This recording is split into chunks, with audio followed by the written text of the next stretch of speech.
the kingdom of heaven is worth the risk.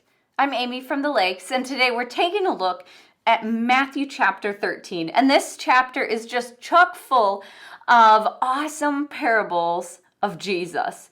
And if you want to read some great stories that will make you think, check out Matthew chapter 13. For today, we're going to take a look at verses 44 and 45. And this is what they say. The kingdom of heaven is like a treasure hidden in a field. When a man found it, he hid it again, and then in his joy went and sold all that he had and bought that field. Again, the kingdom of heaven is like a merchant looking for fine pearls. When he found one of great value, he went away and sold everything he had and bought it. When I have read these in the past, I've always been surprised by the actions of these two people, that they would just sell everything that they owned to make these purchases. And when I read them, I've always thought about the risk that they're taking. I thought, what if someone else bought the land first that the guy buried the treasure in, or reburied the treasure? What if the pearl was gone when the merchant came back after he'd sold everything? What if someone else dug up the treasure before the man had the chance to finish the purchase? Or what if someone else bought the land first?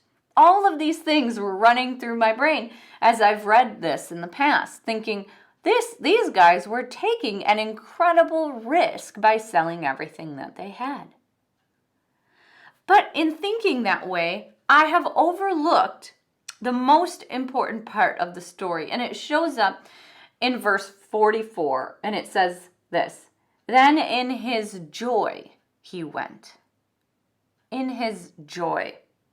You see, both the people in the parables gladly took the risk. Why? Because what they had found was of such great value that it was worth it. It was worth the risk because what they have found was of extraordinary worth. And that's what Jesus is trying to tell us here. That the kingdom of heaven is so valuable that it's worth us risking everything. It's worth us going all in. Let's put it another way. Jesus is saying that following him is like the greatest investment you could ever make in this life. And it has such an exponential rate of return that it's worth us risking all that we have to invest in it. You see, it is with great joy that we get the opportunity to follow Jesus. And it is worth every risk that we take in following him.